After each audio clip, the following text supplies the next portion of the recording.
He had tried to recruit me 5 years earlier, but I stayed out of loyalty.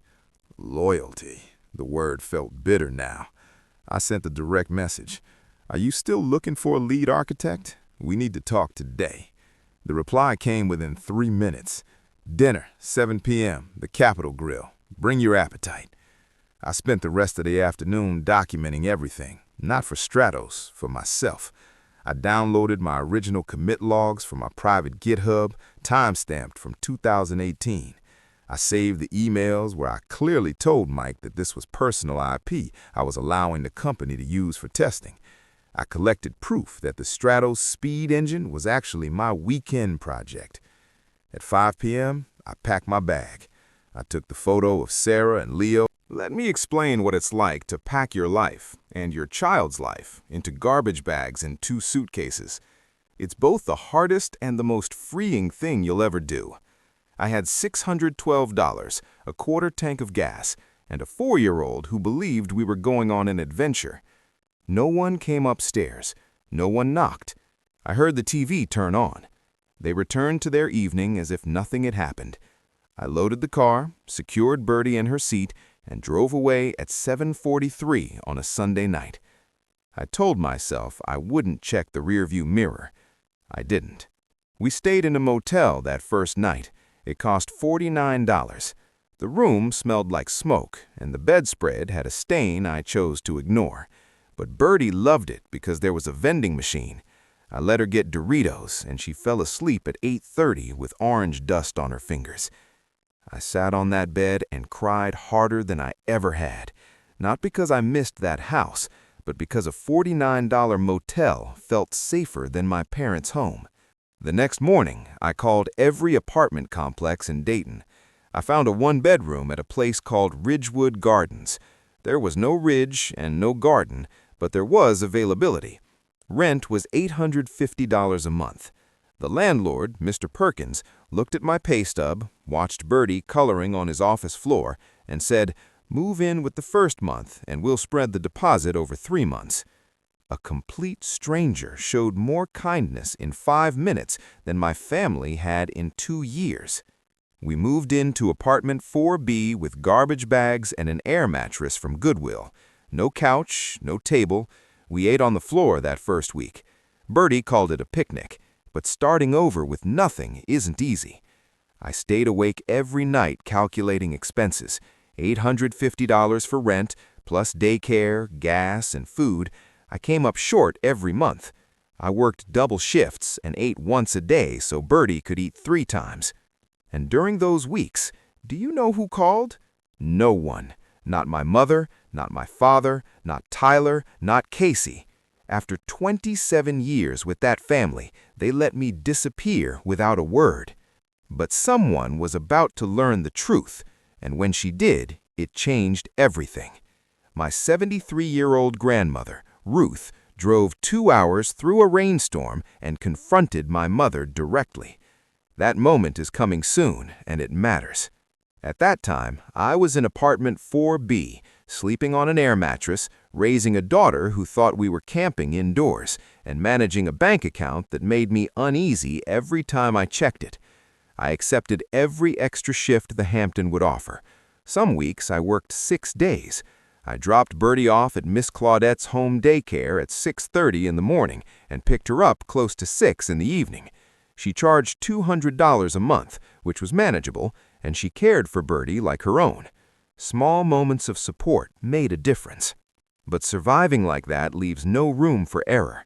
I couldn't afford to get sick, have car trouble, or face any unexpected expense. One issue could have destabilized everything. I lived cautiously every day, hoping nothing went wrong. Around the 3rd week, Birdie started asking questions. She's perceptive, sometimes more than I expect. "Mommy, why don't we go to Grandma Denise's house anymore?" she asked. I told her we had our own home now. She replied, "But this house doesn't have a yard." I said, "No, but it has us, and that matters more." She paused, then asked, "Can we get a dog?" At 4 years old, she was already negotiating. "Let me ask you something. Have you ever experienced a situation where the people who are supposed to care about you simply don't show up? Not even a message? 4 weeks after I left, I hadn't heard from a single family member. It was as if I had been removed entirely. And in fact, I checked and realized I had been removed from the family group chat. My sister Casey did that. That detail was more difficult to process than the financial strain. Then came the phone call that changed everything. It was a Saturday morning in March. Bertie was watching cartoons on my phone because we didn't have a TV yet. I was sitting on the kitchen floor, still no chairs, eating peanut butter straight from the jar. My phone rang, and Bertie answered it before I could reach it, thinking it was a game. "Hi, this is Bertie," she said. Then I heard a familiar voice. "Bertie, sweetheart, is that you?" Complete silence. And I'll be honest, hearing my mother without a response felt satisfying. I almost smiled. Almost. Whether that's right or wrong, I didn't dwell on it. My mom began to speak, stumbling over her words. "Mom, she chose to leave. I didn't force her." "Denise," Grandma Ruth interrupted, "you charged your daughter $1,400 while Tyler and Casey lived there for free. You had her cleaning your house after working all day. You didn't even make sure her child had a place at the table." My mother shifted into a familiar pattern, trying to defend herself. "You're only hearing one side. You don't understand everything." "I understand enough," Grandma Ruth replied. "I see the result. My great-granddaughter sleeping on an air mattress. That tells me everything I need to know." Her voice wasn't loud, but it was firm and controlled. Every word carried weight. My mother recognized that tone. She had grown up with it, and it made an impact. Grandma Ruth continued, "I gave you $30,000 for that house, so all my grandchildren would have a stable place to live, all of them. And you turned it into a situation where you took money from the one who could least afford it. I'm disappointed, Denise. Your father would be disappointed too." At the mention of my grandfather, who passed away 8 years ago, my mother reacted immediately. He had always meant a lot to her, and bringing him into the conversation clearly affected her. She started crying, saying she didn't intend for things to go this far. She claimed she was trying to teach responsibility and didn't realize the situation had become so difficult. "Responsibility," Grandma Ruth said. "You didn't teach Tyler anything. You didn't teach Casey anything. The only person you held accountable was the one who already understood responsibility. That's not teaching, that's punishment." Then she ended the call. No closing remarks, no pause, just a clear conclusion. She turned to me and said, "Now we address this." Over the next 2 weeks, she took action in a way that showed complete commitment to improving our situation. That Monday, she went to her bank in Lancaster and withdrew money. She didn't tell me the amount, but she arrived at my apartment with an envelope and said, "This is for furniture and a few months of stability. Don't argue." I tried to protest, but she didn't engage with it. By the end of that week, Bertie and I had proper beds, a kitchen table with chairs, and a couch from a consignment shop. It carried a faint lavender scent, but it was comfortable. Bertie also got a small bookshelf for her corner, filled with books Grandma had purchased from a library sale. But she didn't stop there. The furniture was only part of it. What she addressed next was my parents' behavior. The following weekend, she went to my parents' house. I wasn't present, but Tyler later told me what happened, and he isn't someone who fabricates details. She gathered everyone at the kitchen table, my parents, Tyler, and Casey, and spoke directly. She told them she was reconsidering any future financial support. She explained that their treatment of me and Bertie reflected poorly on their character. She made it clear that Tyler and Casey would either start paying real rent or find another place to live. She also stated that my mother needed to give me a genuine apology, not a dismissive one. My mother reportedly tried to argue, but Grandma Ruth made her position clear. "I'm not asking." That same night, Tyler called me. It was the first time he had reached out since I left. He sounded uneasy. "Grandma came over," he said. "It was serious." I acknowledged it briefly. "That's accountability, Tyler." There was a pause before he admitted, "I should have spoken up about the rent. I knew it wasn't fair." I acknowledged it briefly. Yes, you should have. Casey didn't contact me, which was expected. However, my mother did something I didn't anticipate. 3 days after Grandma Ruth's visit, she came to my apartment. No call, no notice, just a knock on a Tuesday morning. I opened the door, and there she was, dressed neatly, holding a container of food. She looked uncomfortable, as if she would rather be elsewhere. There was also a noticeable change in her demeanor. "Can I come in?" she asked. I hesitated, but Bertie heard her voice and ran over with excitement. That made the decision for me. I stepped aside and let her enter. She looked around the apartment, the second-hand furniture, the simple but organized space. When she composed herself, she said, "Tell me how to fix this." I replied, "This isn't something you fix with lemon chicken, Mom." She gave a small, tired laugh. I did too. Then she asked again, more seriously, "What can I do?" I explained clearly what I needed. I'm not moving back to that house. This is our home now. If you want to be part of our lives, things have to change. No more treating me like unpaid help, and no more acting like Bertie is a burden. She told me that Grandma Ruth had already required Tyler and Casey to start paying $500 each in rent. From what I heard, they weren't happy about it. Casey even argued that it wasn't fair. Grandma's response was simple.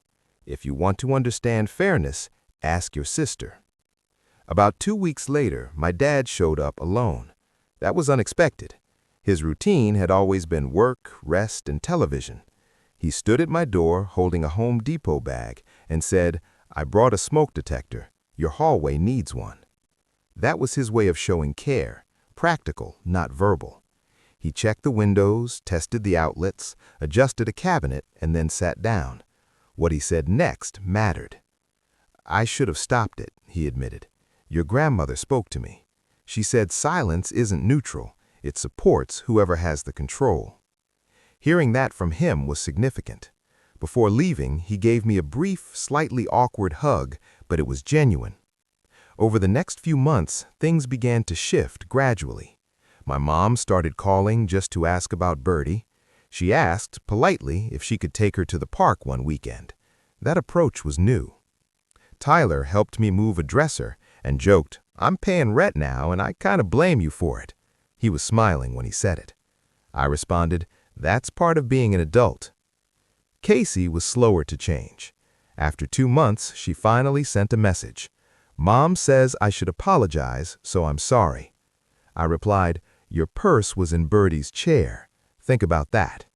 3 days later, she sent another message. "That was wrong. I'm actually sorry." The difference was small, but it showed she had reflected on it. That year, we had Thanksgiving at Grandma Ruth's house. She made her expectations clear.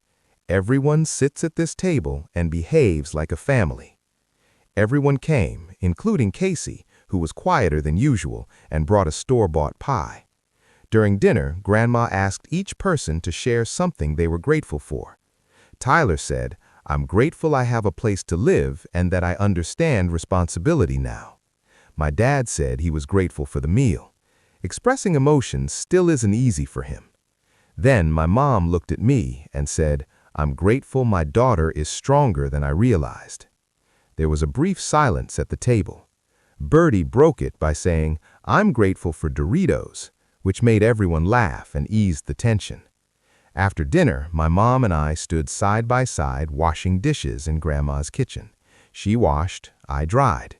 We didn't have a deep conversation, but the quiet was comfortable. That was enough for that moment. Things aren't perfect now. We're still rebuilding. Old habits come back sometimes, and I set boundaries that aren't always welcomed. Tyler now has a full-time job. Casey and I are respectful towards each other. Maybe we'll grow closer over time, maybe not, and that's okay. What I know for certain is this: leaving that house with a few bags and limited money was both the hardest and most important decision I made. My grandmother is one of the strongest people I know, And my daughter, the same child who once didn't have a place at the table, now always has her own seat, her own plate, and a parent who ensures she is valued and included. That's my story. Thank you for following along. If any part of this resonated with you, remember that you also deserve a place where you are respected and included. If you found this meaningful, consider supporting the content. And if you have a similar experience or a different perspective, feel free to share it. I read every response. Thank you for watching.